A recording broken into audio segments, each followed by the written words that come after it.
बिना देरी किए जल्दी से स्टार्ट करते हैं, जिसका नाम है, आज का हमारा टॉपिक का नाम है इक्विलिब्रियम। जो आपको बहुत ज़्यादा कन्फ्यूजन है, चैलेंज करता हूँ आज का वीडियो देखने के बाद आप कहेंगे कि इक्विलिब्रियम में ऐसा भी होता है क्या, ऐसे को भी हम लोग इक्विलिब्रियम कह सकते हैं? तो जी हाँ बच्चों, ऐसे को हम इक्विलिब्रियम कह सकते हैं। आज का हमारा टॉपिक है इक्विलिब्रियम। देन हम लोग पढ़ेंगे इक्विलिब्रियम कांस्टेंट, इक्विलिब्रियम कांस्टेंट, और उसके बाद मैं आप लोगों को पढ़ाऊँगा डायनामिक नेचर। क्या पढ़ाऊँगा? Dynamic nature of equilibrium.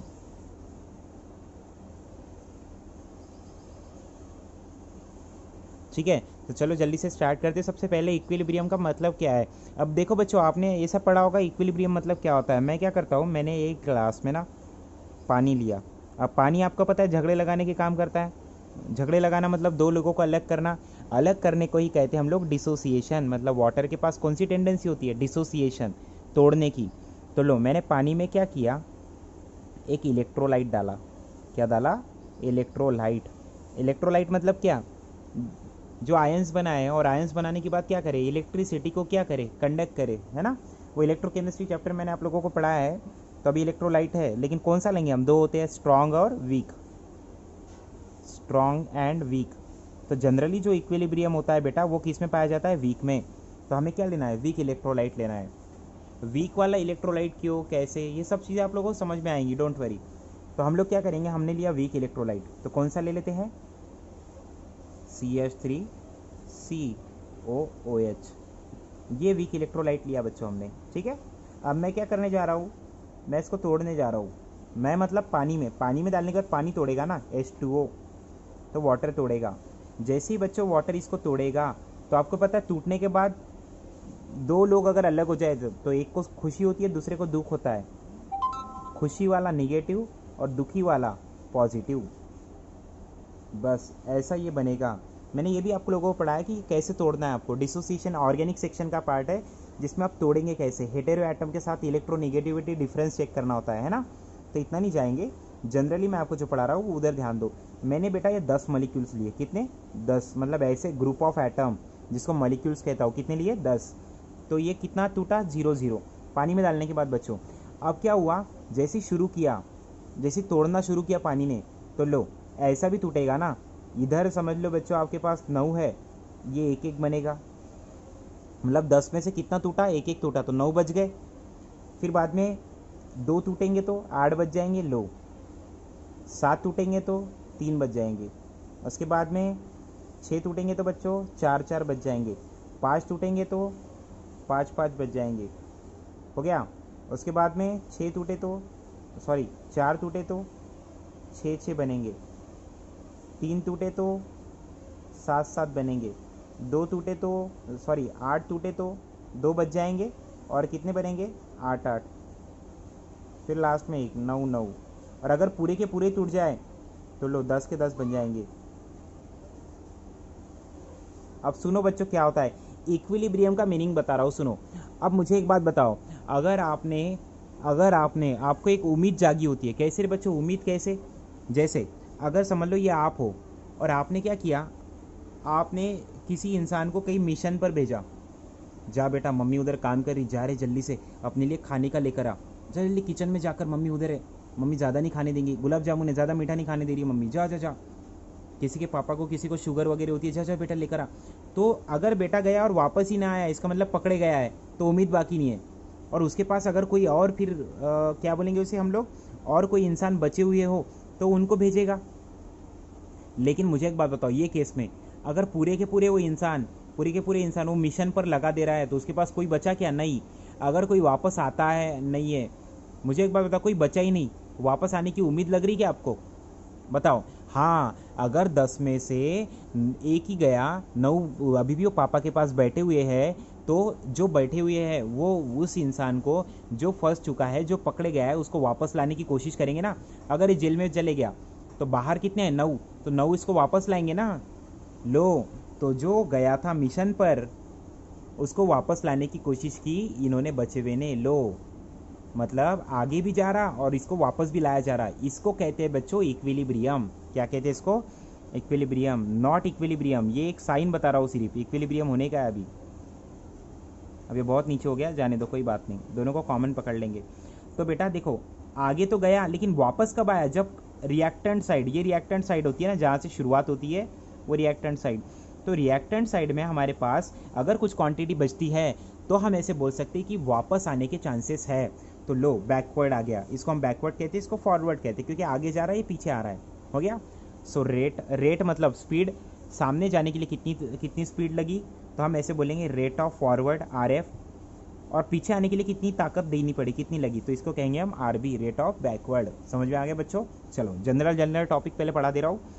फिर अब क्या होगा, ऐसे ही हर जगह पे होगा, क्योंकि हर जगह उम्मीद बचेंगी आपके पास। लो हर जगह पे उम्मीद बचेंगी।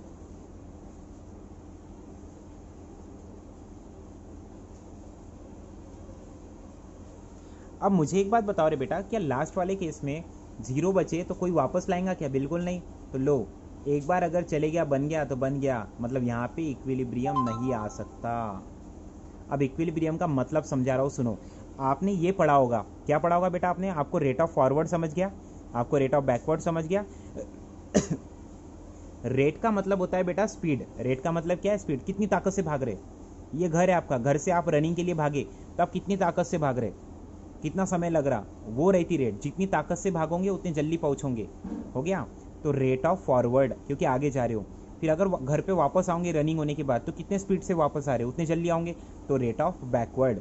अब सुनो, आपने डेफिनेशन में ये पढ़ा है, अभी तक आपको ये पढ़ाया गया होगा टीचर्स लोगों ने, कि rate of forward is equal to the rate of backward. ये ऐसा अगर हो तब आप कहेंगे उसको इक्विलिब्रियम। मतलब क्या, सुनो, जाने के लिए अगर इसको जो ताकत लगी वो लगी, समझ लो बच्चों 5, और आने के लिए भी ताकत लगी 5, तो दोनों इक्वल हो गई बस। तो जाने के लिए भी स्पीड कितनी लगी 5, और आने के लिए भी स्पीड कितनी लग रही 5। तो जब दोनों की स्पीड इक्वल हो जाए तभी आप इसको इक्विलिब्रियम कहेंगे। ऐसा आपने पढ़ा है, ऐसा डेफिनेशन में भी है, लेकिन एक्चुअल में ऐसा यही सही है, ये नहीं। और ये गलत है, ये भी नहीं। ये सही है, लेकिन ये आधा अधूरा सच है। पूरा सच अभी सुनो। देखो, मैंने 10 मॉलिक्यूल्स लिए थे, 9 बज गए, एक टूट गया। अब और तोड़ने की कोशिश करे, लेकिन टूट ही नहीं रहा, मतलब ये स्टॉप हो गया। ये स्टॉप हो गया यहाँ पर, 9 टूटे, एक टूट कर लो, 9 में से एक टूटा, सॉरी 10 में से बच्चों एक टूटा। 10 में से कितना टूटा? एक टूटा। तो लो एक टूट गए। अब एक टूटने के बाद में अब आप इसको कितना भी तोड़ रहे, सर पटक रहे, इसको बोल रहे मैं आत्महत्या कर लूंगा, मैं मर जाऊंगा, मैं ये कर लूंगा, वो कर लूंगा, कुछ भी कर लूंगा, तो कोई आपके धमकियों से डर नहीं रहा। मतलब 9 का 9 ही है, तो अब ये स्टॉप हो चुका है। और जब अगर कोई चीज़ चेंज हो रही है, लो ये देखो चेंज हुआ, ये देखो चेंज हुआ, ये देखो चेंजेस आए ना। तो जब चेंजेस होंगे और ये चेंज एक पर्टिकुलर टाइम पर रुक गए, आगे नहीं बढ़ रहे, जैसे देखो 9 10 में से एक टूटा, 9 बज गए, तो अब 9 में से आप तोड़ने जा रहे हैं, लेकिन ये नहीं टूट रहा, तो अब ये स्टॉप हो चुके हैं। और जब अगर ये स्टॉप हो जाए, टूटे ही नहीं, आप 1 घंटा नहीं, आप 2-2 दिन रुक के देख रहे हैं, नहीं टूट रहा, तो जब ये स्टॉप हो जाए, इसी को आप लोग कहेंगे इक्विलिब्रियम। क्या कहेंगे? इक्विलिब्रियम। मतलब अगर कोई चीज़ चेंज होती है तो rate of forward and rate of backward, मतलब आगे भी जाएंगी पीछे भी आएंगी। लेकिन अब टूटा तो एक टूटा, 9 बज गए, तो अब ना ही आधा टूट रहा, ना ही बाकी का टूट रहा, पूरा टूट गया क्या? अगर पूरा टूटता तो मैं ऐसे बता देता, चलो पूरा का पूरा जा चुका है, तब मैं ऐसा कंप्लीट एरो बताता था। लेकिन नहीं, 9 बचे हुए हैं ना, और अभी भी उम्मीद बाकी है, अभी भी टूट सकता, लेकिन ये टूट ही नहीं रहा, स्टॉप हो चुकी है। जब कोई भी डिसोसिएशन मतलब टूटना स्टॉप हो जाए, टूटे ही नहीं, तब आप उसी कंडीशन को, उसी को कहेंगे आप इक्विलिब्रियम। जैसे नीचे आ जाते हैं, आप 10 लिए थे, 2 टूट गए, तो कितने बच गए? 8। लो 2 टूट गए, तो जब 8 बचे तो अब 8 के आगे बढ़ ही नहीं रहा, ये स्टॉप हो चुका है, बढ़ ही नहीं रहा आगे। अब मुझे एक बात बता, क्या ये पूरा टूटा? नहीं। अगर बच्चों ये पूरा टूटता, पूरा बोल रहा हूँ मैं, पूरा, आधा अधूरा नहीं, अगर ये पूरा टूट जाता, देखो 0, 10 लिए थे, 10 के 10 टूट गए, अगर पूरे के पूरे मर जाए तो फिर आप क्या करोगे? आपको उम्मीद ही नहीं बचेगी ना कि कोई वापस आएगा, बिल्कुल नहीं। ठीक है, पूरा का पूरा जब पूरा डिसोसिएट होता है तो फॉरवर्ड एरो आता है, सिर्फ फॉरवर्ड एदन में, तो पीछे आने का सवाल ही नहीं उठता है। लेकिन हाँ, 10 लिए थे, 2 टूट गए, 8 बचे हुए हैं, और 2 टूटकर ये स्टॉप हो चुके हैं, ना ये चेंज ला रहे, ना ये चेंज ला रहे। तो जब कोई क्वांटिटी स्टॉप हो जाती है, मतलब देखो ये क्वांटिटी चेंज हो रही, क्या नहीं हो रही, ये क्वांटिटी कांस्टेंट होगी, कांस्टेंट। रिएक्टेंट और प्रोडक्ट की क्वांटिटी कांस्टेंट हो जाए, जो कंडीशन पे रिएक्टेंट और प्रोडक्ट की क्वांटिटी कांस्टेंट हो जाएंगी, ऐसे वक्त आप उस कंडीशंस को कहेंगे इक्विलिब्रियम। समझ गया? चलो फिर 10 में से 3 टूट गए तो 7 बच गए। लो 3 टूट गए 7 बच गए। अब यहाँ पे स्टॉप हो गया, समझ लो, तो लो आ गया इक्विलिब्रियम। क्वांटिटी स्टॉप हो गई, क्वांटिटी चेंज नहीं हो रही, लो आ गया इक्विलिब्रियम। नाउ देन नेक्स्ट, अब 10 में से 4 टूट गए 6 बच गए, तो लो आ गया इक्विलिब्रियम, क्योंकि क्वांटिटी चेंज नहीं हो रही। तो हो सकता ना 10 में से 9 भी टूट सकते, 8 भी टूट सकते, 7 भी टूट सकते, 6 भी टूट सकते, 5 भी टूट सकते, 4 भी टूट सकते, 3 भी टूट सकते, 2 भी टूट सकते और 1 भी टूट सकता, लेकिन 0 नहीं। ठीक है, 0 हो गए तो बचेगा ही क्या? तो यहाँ तक आ सकते। तो मैं ये बता रहा हूँ आपको पॉसिबिलिटी। तो लो बच्चों, फिर हमने क्या किया, हमने 6 तो में देखो 10 में से 4 तोड़े 6 बच गए, यहाँ पे भी ये रुक सकता। फिर आगे बढ़ो, 10 में से हमने अगर 5 टूट गए तो 5 बच गए। ये देखो रे बेटा, ये लो 5 बच गए और 5 टूटे, आगे इक्वल, लो इक्वल हो गया। और आपको ऐसे लगता है कि जब ऐसा हो कि रिएक्टेंट और प्रोडक्ट इक्वल क्वांटिटी में हो, ये देखो इधर भी 5 इधर भी 5, जब ऐसा इक्वल क्वांटिटी में हो तभी इसको इक्विलिब्रियम कहेंगे। ऐसा आपको लगता था, आपने पढ़ा था, लेकिन यह आधा अधूरा सच है। पूरा सच ये है कि जो मैंने 10 लिए से हो सकता 10 में से 5 टूटे और 5 टूटने के बाद ये स्टॉप हो जाए। अब ये टूट ही नहीं रहा है, तो जब क्वांटिटी कांस्टेंट हो जाए ऐसे को आप इक्विलिब्रियम कहोगे। तो 10 में से 9 भी हो सकते, 9 भी टूटकर स्टॉप हो सकते, क्वांटिटी चेंज नहीं होगी। 10 में से 2 टूटकर 8 भी, यहाँ पर भी ये स्टॉप हो सकता है। इसमें से कुछ भी होगा, तो 5-5 वाला भी हो सकता, देखो। तो हाँ, तो यहाँ पर रेट ऑफ फॉरवर्ड और रेट ऑफ बैकवर्ड इक्वल हो जाएगा। लो 5-5 है ना, 5 टूट रहे 5 बन रहे, लो समझ में आया? तो ऐसे कोई आप क्या कहेंगे, इक्विलिब्रियम। अब देखो मैंने 10 में से 6 तोड़ डाले, तो लो 4 बच गए, 6 टूट गए। ठीक है, ये हो गया बच्चों आपके लिए इक्विलिब्रियम। मतलब कोई भी चीज़ को अगर आप पानी में डालते हो, इलेक्ट्रोलाइट को, जब ये टूटेगा तो ये कितना टूटेगा। देखो 10 में से 1 टूट गया, बस 1 ही टूटा। अब बताओ अगर 1 ही टूटेगा तो देखो 10 में से, अब आप बोलेंगे सर एक बार समझा दो, तो सुनो बेटा, 10 में से 1 टूटा, लो 9 बच गए। फिर ये वापस जाएगा 10 बना लेगा, फिर वापस आएगा 9 बना लेगा, 10 और 9, 10 और 9 मतलब 9। ये क्वांटिटी चेंज हो रही क्या? नहीं, तो ये क्वांटिटी स्टॉप है। देखो 9, 10 में से 1 टूटेगा, 9 बच जाएंगे, लो 1-1 बन गया। फिर ये 1-1 वापस आएगा तो 10 बना लेगा, फिर ये वापस जाएगा तो कितना कितना हो रहा है, बस 1-1। ये क्वांटिटी यहाँ पे कांस्टेंट रहेंगी। जब ये क्वांटिटी कांस्टेंट होंगी तभी आप उसी कंडीशन को आप कहेंगे बच्चों इक्विलिब्रियम। समझा सभी को? तो ये दिमाग में से निकाल लेना कि जब क्वांटिटी रिएक्टेंट की और प्रोडक्ट की इक्वल हो जाए तभी वो इक्विलिब्रियम कहलाता है। नहीं, जब क्वांटिटी कौन सी, इक्विलिब्रियम, रिएक्टेंट की क्वांटिटी और प्रोडक्ट की क्वांटिटी जब चेंज नहीं हो रही है, स्टॉप हो चुकी है, कांस्टेंट हो चुकी है, ऐसे वक्त उसको इक्विलिब्रियम कहना। समझा सभी को?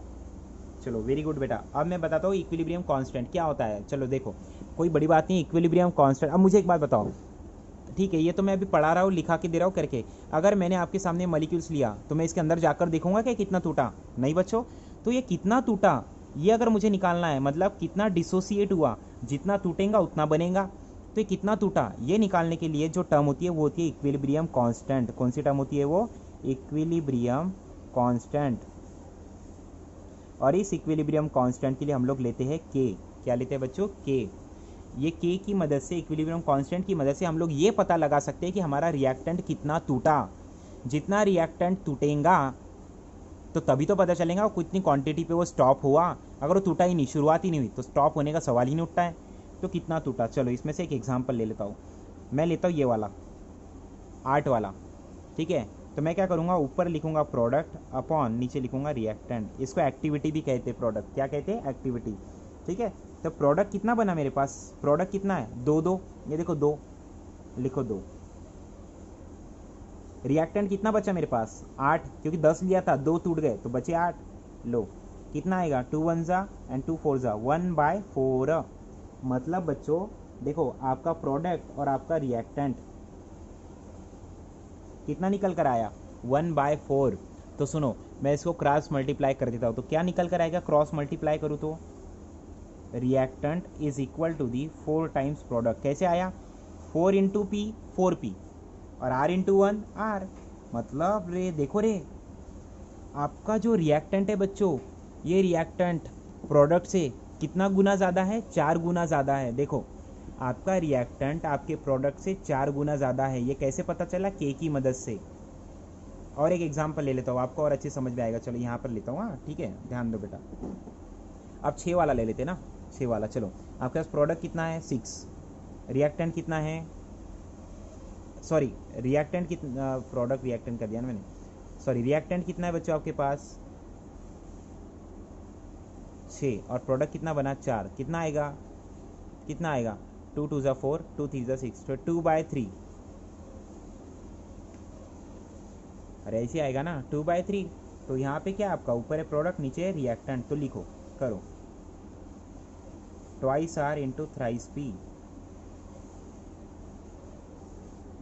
तो बेटा आपका जो प्रोडक्ट है, देखो रिएक्टेंट से, रिएक्टेंट उससे ज़्यादा है, देखो 3 गुना ज़्यादा है, दिख रहा है ना आपको? देखो 2 टाइम्स द रिएक्टेंट। तो बच्चों क्या होता है यहाँ पर, आपको क्या पता चल रहा है कि रिएक्टेंट और प्रोडक्ट पता चल रहे हैं। अब आपको एक चीज़ बताता हूँ, ऊपर में देखा जाए तो प्रोडक्ट कम बना, रिएक्टेंट ज़्यादा है, लेकिन हाँ इक्विलिब्रियम आ गया ना, क्योंकि क्वांटिटी चेंज नहीं हो रही। ठीक है, नीचे आ जाओ, ये कितना भी टूट सकता, मैं एक एग्जांपल बता रहा हूँ। ये ले लो 8, तो आपके पास रिएक्टेंट कितना है? 8। प्रोडक्ट कितने बन गए? 2। नीचे आ जाओ, 7, कितने बन गए? 3। तो देखो बच्चों क्या होता है, जब आपके पास प्रोडक्ट ज़्यादा बन चुका हो, कितना ज़्यादा, जैसे नीचे आ जाओ, ये ले लो, यहाँ पे प्रोडक्ट 6 है, रिएक्टेंट कितना है? 4, क्योंकि 10 लिया था, 6 टूट गए तो बचे 4। तो जब 4 बचे हैं, तो बताओ अब आपके पास रिएक्टेंट में क्वांटिटी कम है। हाँ इस क्वांटिटी पे कांस्टेंट हो चुका है, लेकिन बेटा क्वांटिटी कम है। जब क्वांटिटी कम है, जब ये कांस्टेंट हो चुका है, तो कांस्टेंट होने के बाद अब ये चेक करो कि किसकी क्वांटिटी ज़्यादा है, रिएक्टेंट या प्रोडक्ट की। तो देखो रिएक्टेंट की क्वांटिटी 4 है, प्रोडक्ट की क्वांटिटी 6 है। तो किसकी क्वांटिटी ज़्यादा है? प्रोडक्ट की। प्रोडक्ट ज़्यादा बन चुका है। प्रोडक्ट कैसा बन चुका है? ज़्यादा। और ज़्यादा प्रोडक्ट बनने के बाद, क्या ज़्यादा प्रोडक्ट बनने के बाद बच्चों, शुरू है ना, ज़्यादा प्रोडक्ट बनने के बाद बच्चों हम ऐसा बोलेंगे ये कांस्टेंट हो चुका है, मतलब इक्विलिब्रियम आ चुका है। तो हम ऐसे बोलेंगे जब प्रोडक्ट ज़्यादा हो और रिएक्टेंट कम हो और क्वांटिटी कांस्टेंट हो जाए, तब आप ऐसे कहना कि इक्विलिब्रियम जो है वो कहाँ शिफ्ट हुआ? Right hand side. कहाँ शिफ्ट हुआ? Right hand side. ऐसा क्यों? जिसका पल्ला भारी उसकी सीट आना है ना, सवारी नोट है बच्चों। तो यहाँ पे किसकी क्वांटिटी ज़्यादा है? प्रोडक्ट ज़्यादा बन चुका है और अब ये स्टॉप हो चुका है, तो ज़्यादा फर्क थोड़ी ना पड़ेगा। तो जिधर क्वांटिटी ज़्यादा है इक्विलिब्रियम, हम क्या बोलेंगे बोलते वक्त कि इक्विलिब्रियम उधर शिफ्ट हो चुका है। हाँ ऊपर के केस में देखो, यहाँ पे 9 था, यहाँ पे कितने बने बच्चों आपके पास? 1 तो प्रोडक्ट आपके पास कम है जबकि रिएक्टेंट ज़्यादा है। तो आप ऐसे बोल सकते हो कि आपके पास जो रिएक्टेंट है, ये रिएक्टेंट ज़्यादा क्वांटिटी में है जबकि प्रोडक्ट कम क्वांटिटी में है। तो यहाँ पे जो इक्विलिब्रियम आया, वो इक्विलिब्रियम ज़्यादा किसकी ओर है? शिफ्ट हुआ है रिएक्टेंट। किधर शिफ्ट हुआ? रिएक्टेंट। ये याद रखना। अब ऐसा क्यों? मुझे एक बात बताओ, कितने बचे? 9। अब इस 1 को लाने के लिए कितने कोशिश करेंगे? 9। तो बताओ मुझे, इक्विलिब्रियम तो है मतलब कांस्टेंट है, लेकिन जल्दी जल्दी आएगा ना। तो बताओ मुझे शिफ्ट किधर हुआ? ये साइड से। इक्विलिब्रियम का मतलब है कि rate of forward, rate of backward. देखो फॉरवर्ड भी जा रहा, बैकवर्ड भी आ रहा है, ये हो गया इक्विलिब्रियम। क्वांटिटी भी कांस्टेंट हो गई। लेकिन अब ये 10 में से 9, 10 में से 1 टूटेगा, लो टूट गया। लेकिन जब इस 1 को वापस लाने की बात आएगी तो 9 है ना रे कोशिश करने वाले, मतलब किधर शिफ्ट हो रहा है इक्विलिब्रियम ज़्यादा? ये साइड में जल्दी लाएगा ये। तो हम ऐसे बोल सकते हैं जब रिएक्टेंट ज़्यादा हो तब हम ऐसे बोलेंगे कि equilibrium is shifted to reactant side. मतलब रिएक्टेंट किधर होता है? लेफ्ट साइड में, तो लेफ्ट साइड। और हम ऐसे बोलेंगे अगर प्रोडक्ट ज़्यादा हो तो equilibrium is shifted to right hand side, मतलब राइट साइड। क्यों? क्योंकि देखो यहाँ पे प्रोडक्ट ज़्यादा है, तो ये 4 को भी तोड़ने की कोशिश करेंगे। चलो 6 में से अगर जाकर 4 बन भी जाते हैं तो वापस लाने की कोशिश करेंगे। मतलब देखो बेटा, लेकिन क्वांटिटी नहीं बदलेंगी, 4 है 6 है बस यही चलेगा, ठीक है। लेकिन पल्ला इसका भारी है। समझ में आया सभी के? ये होता है बेटा इक्विलिब्रियम। मतलब equilibrium is shifted to right hand side, equilibrium is shifted to left hand side. कब आपको बोलना है? जब रिएक्टेंट ज़्यादा हो। रिएक्टेंट का होता है लेफ्ट में। जब रिएक्टेंट की क्वांटिटी ज़्यादा हो और वो कांस्टेंट हो जाए, तब आप बोलेंगे कि equilibrium is shifted to left hand side. और जब अगर प्रोडक्ट की क्वांटिटी ज़्यादा और इक्विलिब्रियम आ जाए और क्वांटिटी ना चेंज हो, तब आप बोलेंगे कि equilibrium is shifted to right hand side. समझ में आया क्या प्यारे बच्चों? समझा क्या? ये हो गया आपका इक्विलिब्रियम कांस्टेंट। अब मैं बताऊंगा आपको डायनामिक नेचर क्या होता है। तो डायनामिक नेचर के लिए मैं अगले वीडियो में बात करूंगा, ठीक है? तब तक के लिए take care, best of luck. और अगर नहीं समझा है, कुछ भी प्रॉब्लम हो तो आप कमेंट सेशन में डाल सकते हो।